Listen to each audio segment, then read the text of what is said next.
Baik, selamat pagi semuanya. Selamat datang di pembelajaran kimia hari ini. Pembelajaran hari ini kita tidak bertatap muka lewat Zoom, tetapi melalui video pembelajaran. Jadi, saya harap kalian dapat mengikutinya dengan baik dan jika ada pertanyaan, bisa kalian tanyakan melalui private chat atau lewat grup juga boleh. Ya. Kita masuk ke materi hari ini, tapi sebelum saya lanjutkan materinya, saya review dulu jawaban soal dari portofolio ketiga kemarin. Ya. Jadi ini saya menjelaskan kembali untuk memastikan kalian dapat menyelesaikan bagaimana kasus penambahan asam atau basa ke dalam larutan penyangga. Ya, jadi kita tulis dulu yang diketahui di pada slide ini ya. Asam sitrat atau C3H7O5COOH adalah suatu asam lemah yang dapat memberikan rasa masam pada minuman ringan. Sebanyak 10,7 gram natrium sitrat, kalau ini adalah asam sitrat, berarti H-nya kita ganti dengan natrium. H5COONa. Sebanyak 10,7 gram natrium sitrat, berarti masanya 10,7 dan katanya massa molekul relatifnya 214. Udah enak banget ya dikasih tahu. Dan 100 ml asam sitrat 0,2 m. Asam sitratnya 0,2 m. Ya, digunakan untuk membuat produk tersebut. Jika diketahui tetapan ionisasi asam sitrat, tetapan ionisasi asam sitrat itu berarti Ka-nya sama dengan 4 kali 10 pangkat min 5. Kemudian ke dalam sistem buffer tersebut ditambahkan HBr sebanyak 20 ml yang konsentrasinya 0,5 molaritas.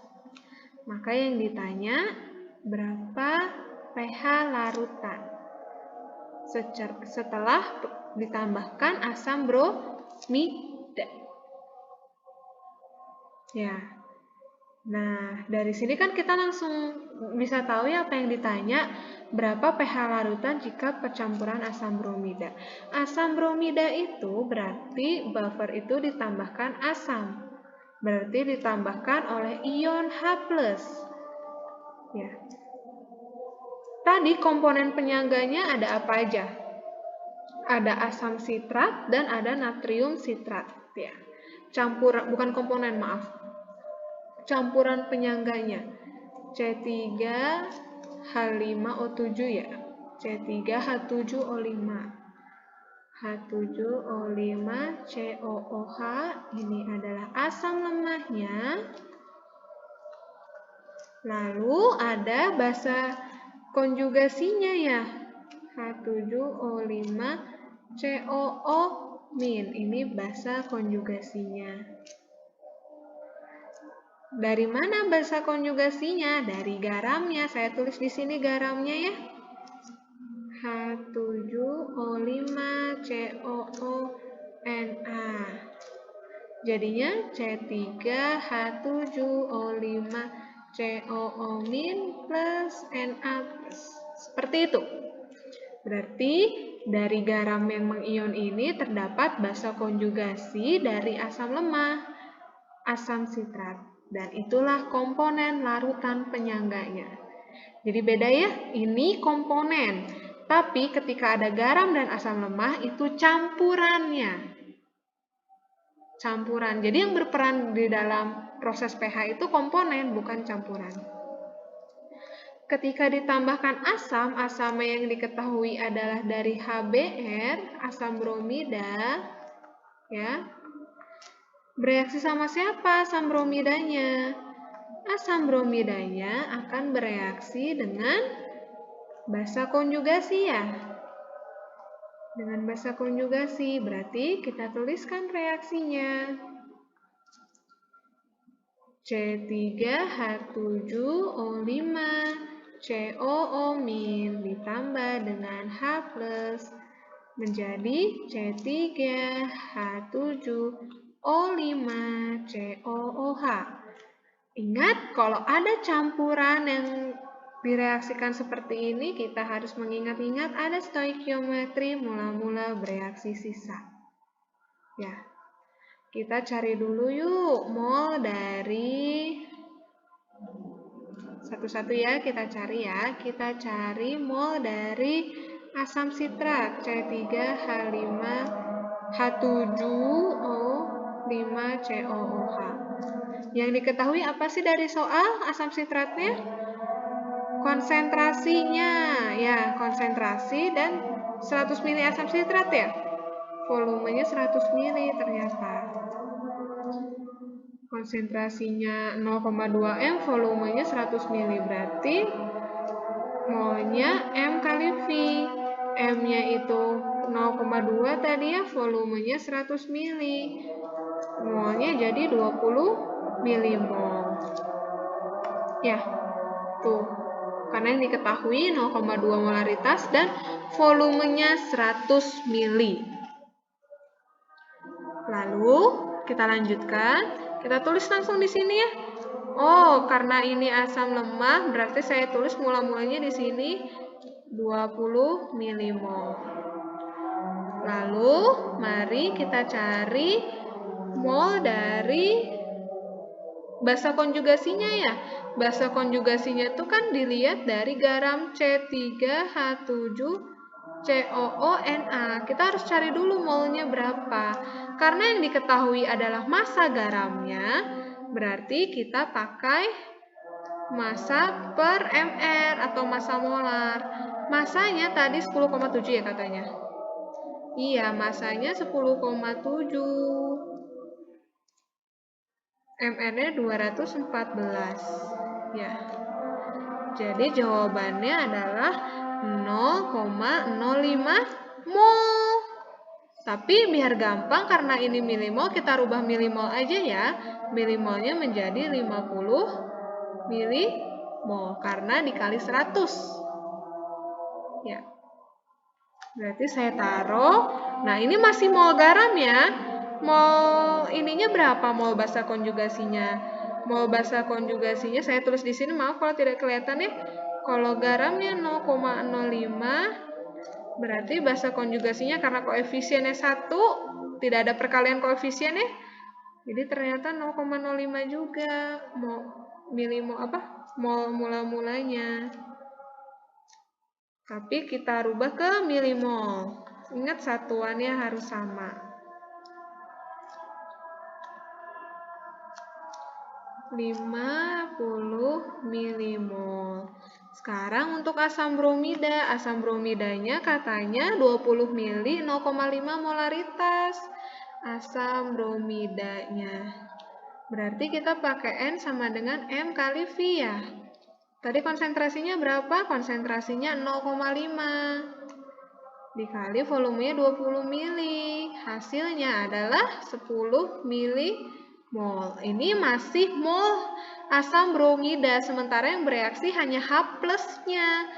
Berarti harus kita coba ionkan dulu. Ya. Mol dari asam bromidanya 10 milimol. Karena H plusnya koefisiennya 1, berarti sama ya milimolnya sebanyak 10 milimol. Kita tulis di bawah sini. Yang bereaksi siapa? Saya tulis lagi di sini ya. Saya tidak lelah-lelah untuk menuliskan reaksi pembatas. Untuk menentukan siapa yang bereaksi dari ketiga spesies atau ketiga senyawa ini. Dengan cara mencari yang terkecil perbandingan dari mol per koefisien. Kalau yang pertama, yang basa konjugasi, 50/1 sama dengan 50. Kalau yang H+, 10/1 sama dengan 10. Kalau yang asam sitratnya, 20/1 sama dengan 20. Oh, ternyata yang terkecil itu adalah perbandingan dari H+. Ya, perbandingan dari mol dan koefisien ion H+. Jadi yang bereaksi adalah mol mula-mula dari ion H+. Kemarin saya masih melihat ada yang menjawab mol yang bereaksi adalah hasil pembagian mol per koefisien ini. Itu salah ya. Mol mula-mula dari H+ yang bereaksi. Kalau dari asam sitrat, ini karena koefisiennya masih 1, 10 milimol juga. Tidak ada perbandingan koefisiennya karena semuanya koefisiennya 1. Nah, di sini ada yang salah kemarin. Ya, ketika saya lihat pekerjaannya. Ingat kalau reaktan itu mula-mula dan bereaksinya dikurang. Ya, ini dikurang jadi habis. Kalau produk itu ditambah. Ya, seperti itu. Kalau produk itu ditambah. Berarti udah dapat ya komponen larutan penyangganya. Kita cari aja karena ini adalah larutan buffer asam, kita mencari konsentrasi H+. Kita cari Ka dikali mol asam per mol basa konjugasi.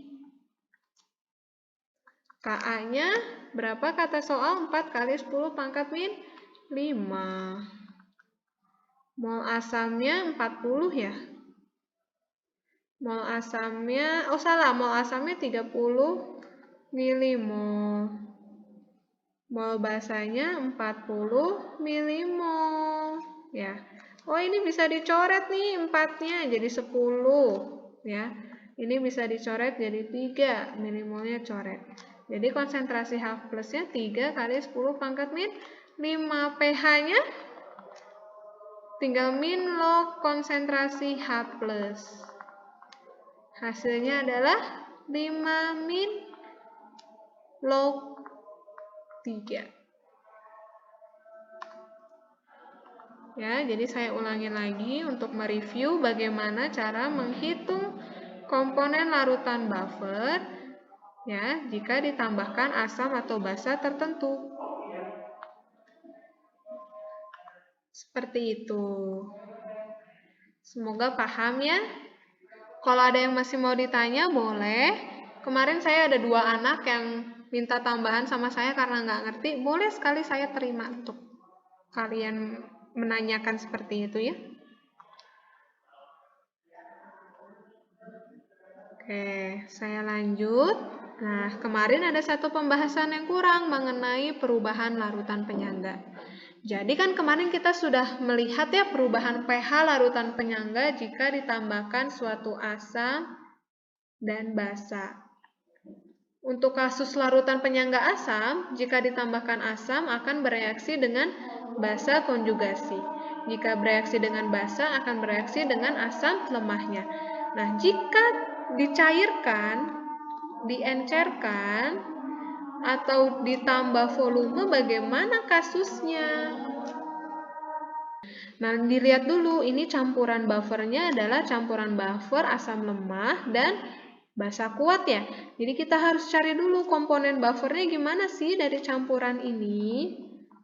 Ya, plus NaOH hasil reaksinya adalah CH3COONa plus H2O. Nah, kita cari dulu mol mula-mulanya. 50 mili kali 0,3 molar. Berarti jawabannya adalah 15 milimol. Natrium hidroksida 50 mili dikali 0,1 molaritas. Hasilnya adalah 5 milimol ya. Saya hapus. 50 kali 0,1 jawabannya adalah 5 milimol. Berarti yang bereaksi adalah si natrium hidroksida. Ya, 5 milimol. Natrium asetatnya 5 milimol. H2O-nya juga 5 milimol. Oh, ternyata komponennya adalah komponen sisanya menjadi 10 milimol asam asetat, basa kuatnya habis, dan 5 milimol garam natrium asetat. Ya, jangan lupa ini masih garam. Ya, ini masih garam dan asam lemah. Sementara komponen larutan penyangga itu adalah asam lemah dan basa konjugasinya. Berarti garam dari natrium asetat ini harus kita cari dulu berapa mol ininya,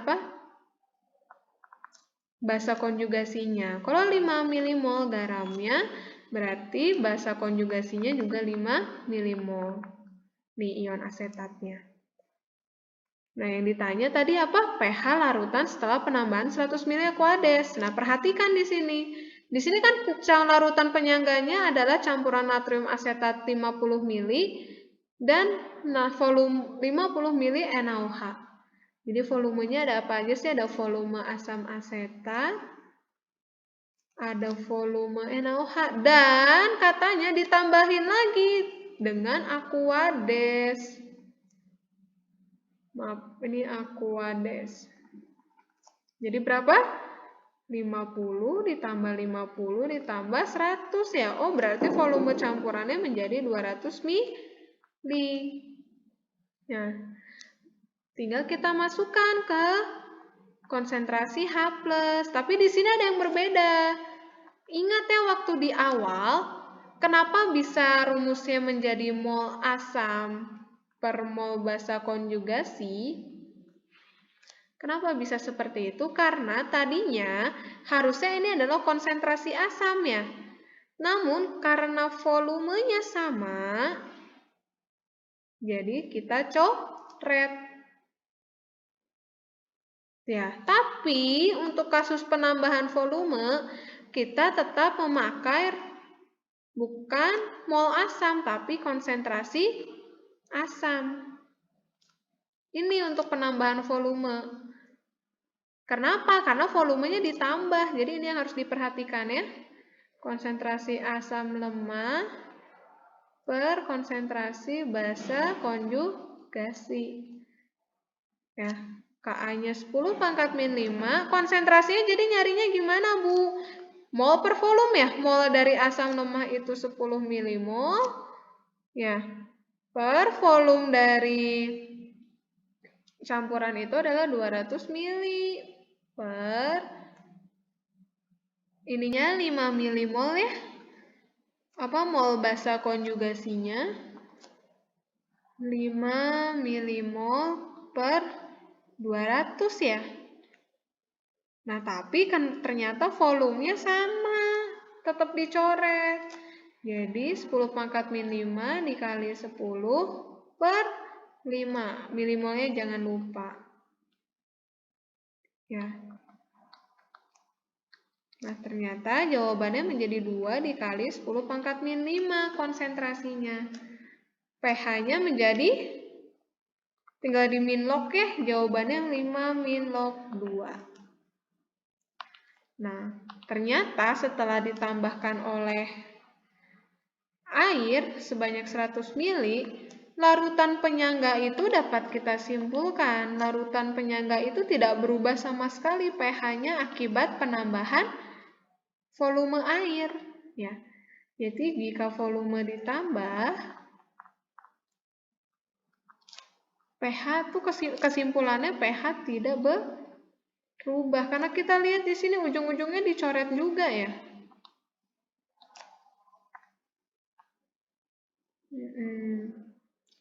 Ujung-ujungnya dicoret juga. Seperti itu. Terbayang ya? Semoga terbayang. Ini belum beres ya. Saya mau membahas yang lain dulu. Nah, kita akan membahas cara membuat larutan penyangga.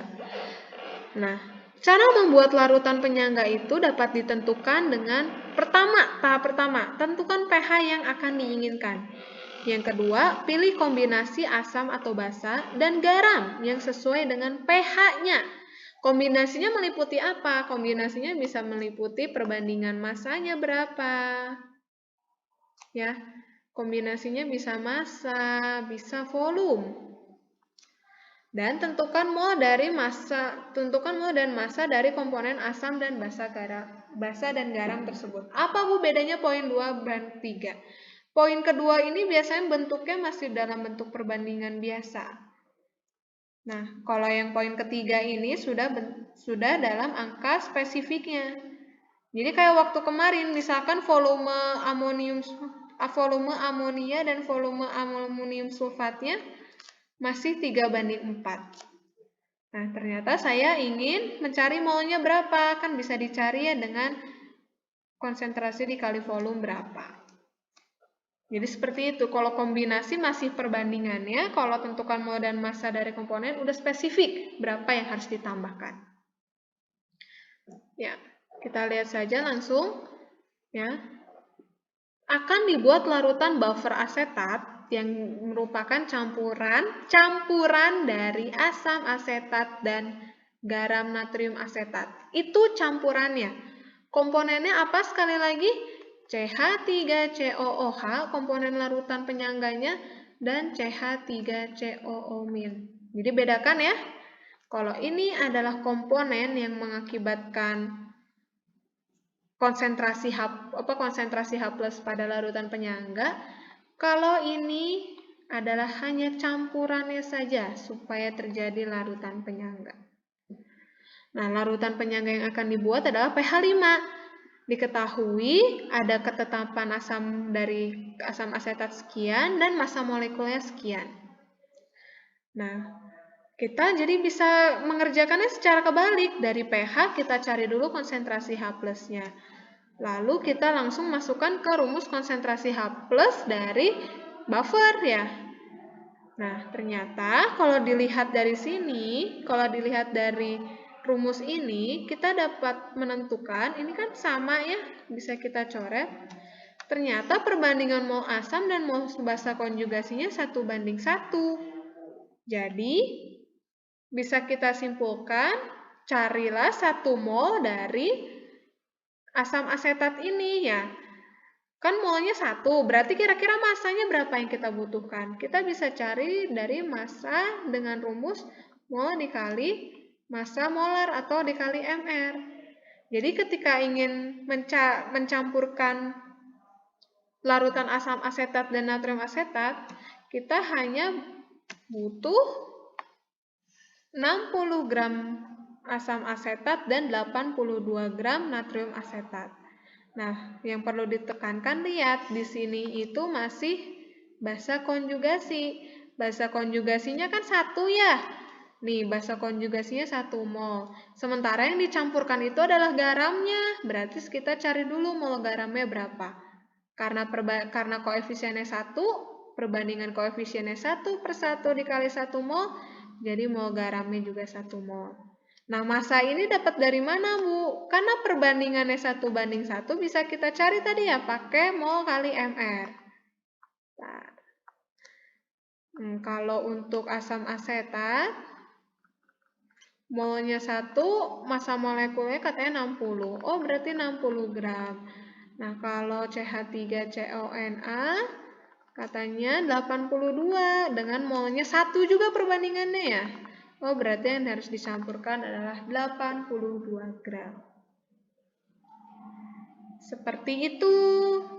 Ya, jadi langkah kedua tadi kan menentukan komponen. Nah, ini menentukan komponen itu. Menentukan komponen larutan penyangga itu. Nih, ini komponen larutan penyangga.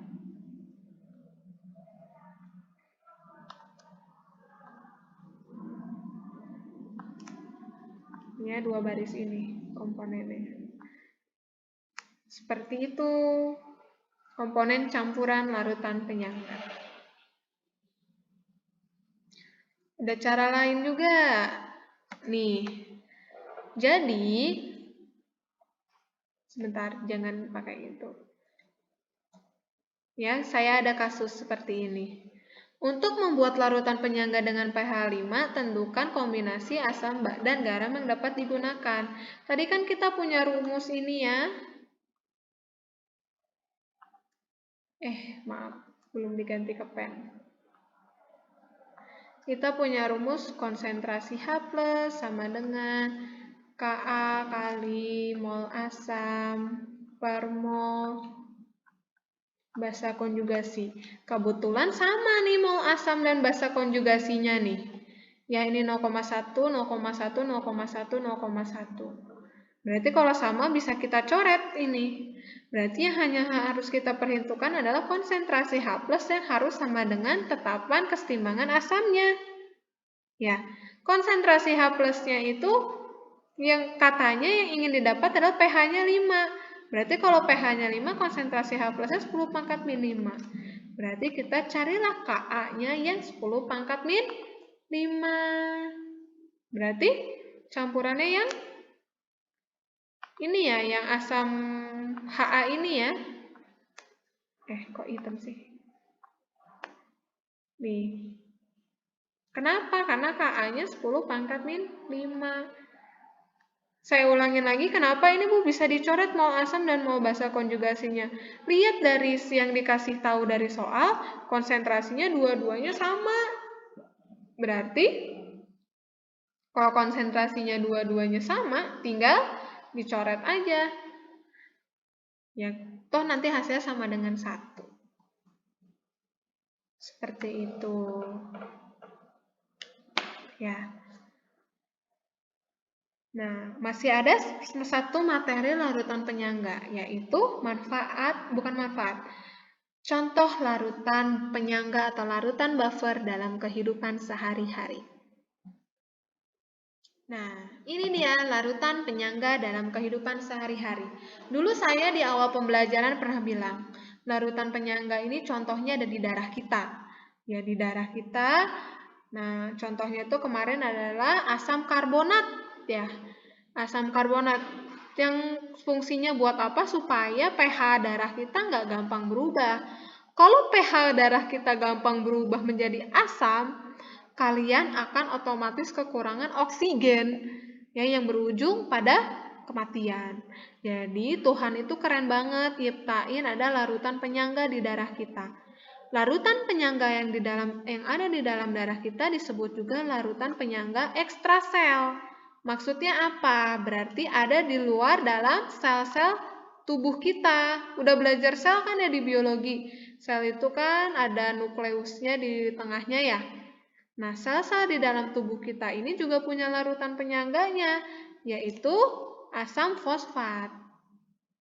Jadi kalau sel itu asam fosfat, yang di luar sel kayak darah, kayak di organ-organ kita, itu adalah larutan penyangga ekstrasel.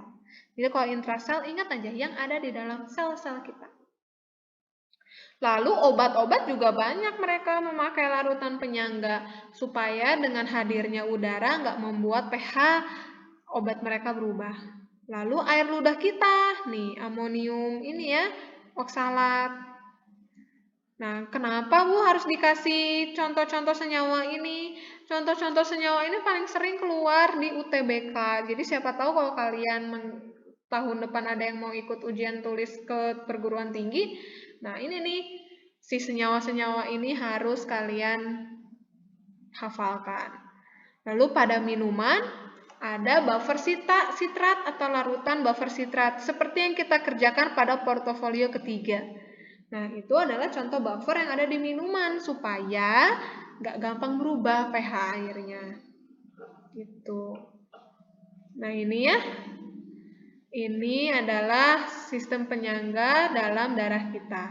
Ada sistem penyangga pH darah itu biasanya 7,4. Jika ditambah basa, dia akan bereaksi dengan asam karbonat.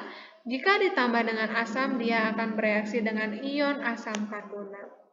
Ini adalah asam lemah dan bawahnya adalah basa konjugasinya. Ya. Gitu.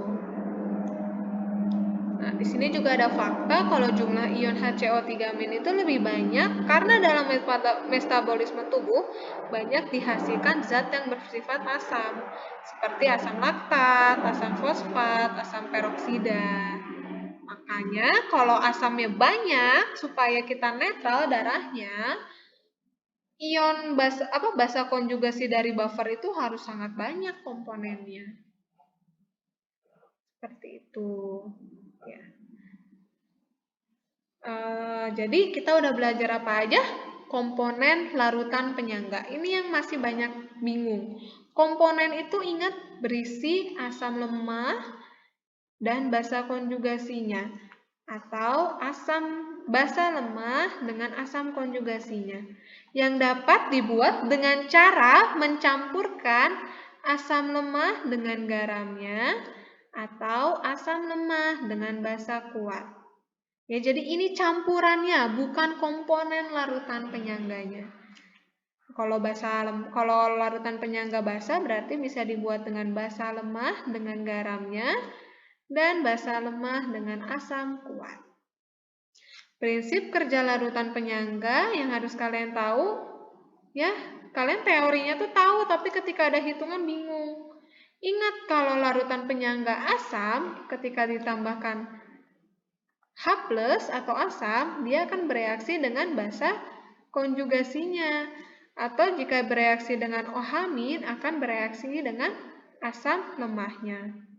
Begitu juga dengan larutan penyangga basa. Kalau ditambah H+, dia bukan bereaksi dengan basa lemahnya, tapi dengan asam konjugasinya. Dan jika ditambahkan dengan OH- akan bereaksi dengan basa lemahnya. Perhitungan pH larutan penyangga yang kita pelajari banyak sekali ya. Ada perhitungan pH larutan penyangga dari campuran. Campurannya ada apa aja nih? Campuran asam lemah atau basa lemah dengan garamnya, dan campuran asam lemah atau basa lemah dengan asam kuat atau basa kuat. Lalu kita mau pelajari juga perubahan pH larutan penyangga dengan penambahan asam, basa, atau air. Perubahan pH ini sangat berkaitan dengan prinsip kerja larutan penyangga. Ya, jadi jangan sampai kalian lupakan prinsip kerjanya. Hitungannya memang sulit, tapi kita bisa bersama-sama belajar secara pelan-pelan. Lalu yang terakhir adalah larutan penyangga dalam kehidupan sehari-hari. Yang harus kalian pelajari dan harus diingat-ingat. Nah, sekarang ada aplikasi dari materi larutan penyangga ini, yaitu perhitungan pH stoikiometri larutan yang melibatkan hidrolisis dan larutan penyangga. Jadi ketika ada larutan, misalkan ada larutan A dan larutan B saya campurkan, apakah larutan ini akan membentuk hidrolisis atau penyangga atau larutan asam basa biasa?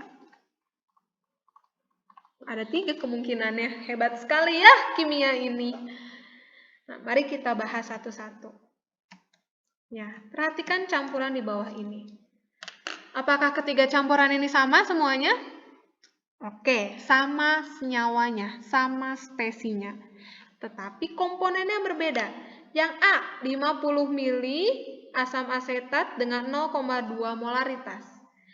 Ya, dicampur dengan kalium hidroksida yang molaritasnya 0,1. Kalau yang kedua, konsentrasi asam asetatnya berubah 0,1. Kalau yang C, konsentrasi asam asetatnya 0,1 juga, namun konsentrasi kalium hidroksidanya jadi 0,2. Ini ketiga ini komponennya berbeda. Dan ketiga ini perhitungan pH-nya juga berbeda. Bagaimana Bu kita tahu? Ingat prinsipnya, kita harus tahu stoikiometri reaksi. Apa Bu stoikiometri reaksi? Kita menentukan hasil campurannya dengan mula-mula bereaksi sisa. Yang pertama dulu ya, 50 ml asam asetat 0,2 molaritas dengan 50 ml KOH 0,1 molaritas.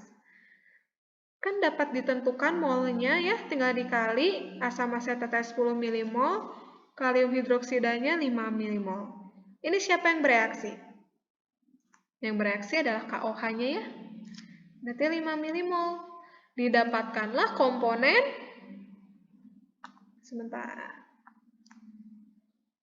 asam asetat dan garamnya.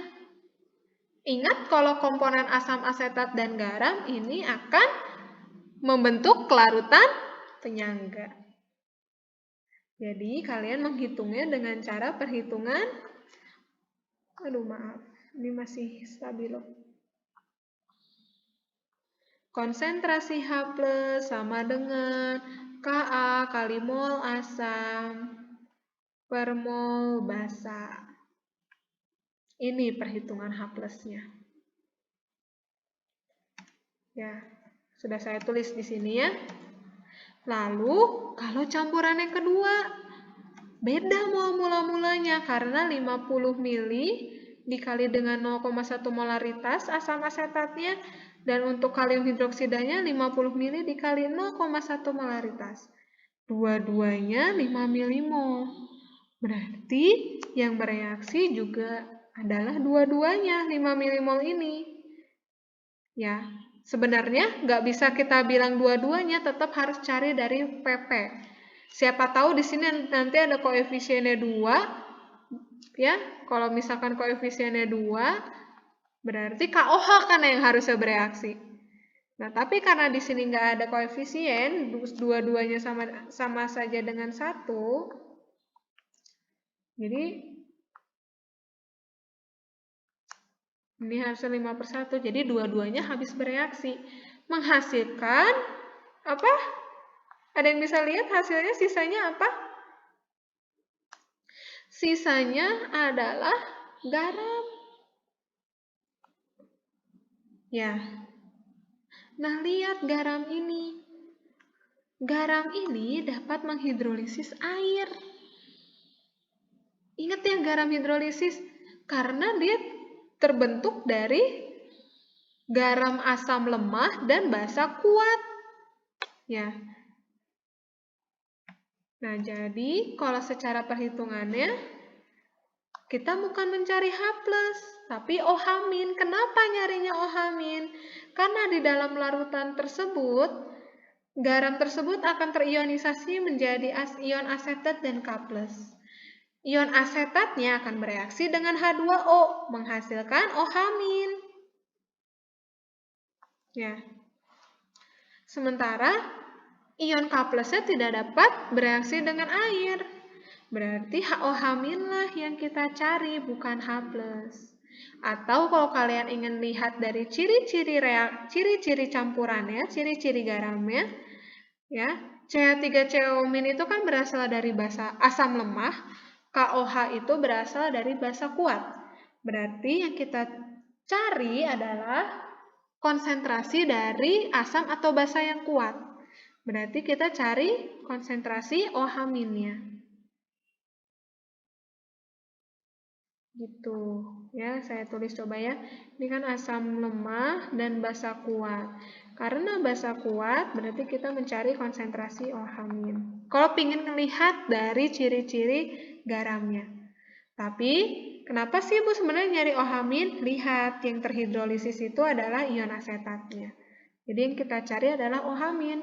Rumusnya jangan lupa, KW per Ka kali M. M ini adalah konsentrasi larutan. Konsentrasi larutannya dari mana, Bu? Dari mol per volume, yang molnya sisa dari campuran tersebut. Sisa campurannya kan 5 ya. Volume campurannya 100 karena dicampur. Sehingga ditemukanlah 2,23 kali 10 pangkat min 5 konsentrasi OH-. pOH-nya 5,5 min log 2,3 dan pH-nya menjadi 9,5 plus log 2,3. Berbeda ya, walaupun ini campurannya senyawanya sama, cara mencarinya berbeda banget. Kalau yang di tadi itu dengan cara larutan penyangga, karena yang bersisa asam lemah dan garam. Kalau yang ini, yang bersisa adalah garam yang dapat menghidrolisis air. Jadi dengan cara mencari konsentrasi OH- yang sudah terhidrolisis si airnya.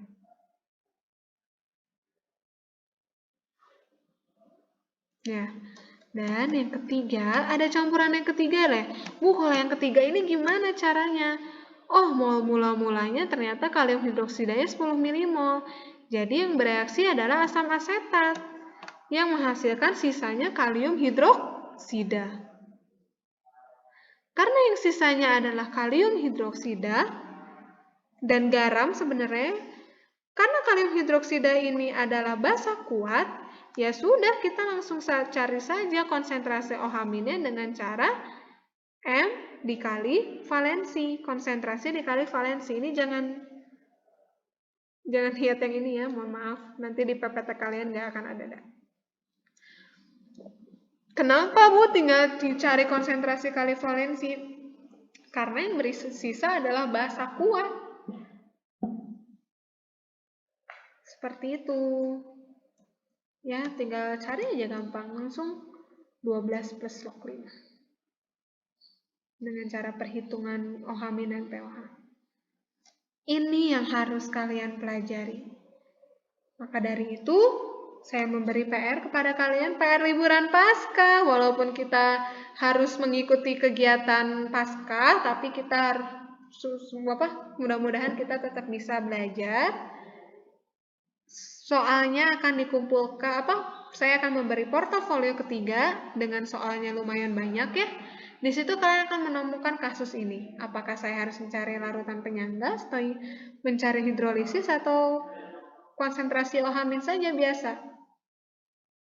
Ya, dikumpulkannya hari Selasa minggu depan. Seperti itu. Karena Senin masih libur ya, Selasa minggu depan. Jadi hari Rabu bisa kita bahas bareng-bareng soalnya. Karena kalian sudah mengerjakan. Seperti itu, terima kasih setelah mengikuti pembelajaran hari ini. Mohon maaf bila ada tutur kata yang salah. Terima kasih, Tuhan Yesus berkati.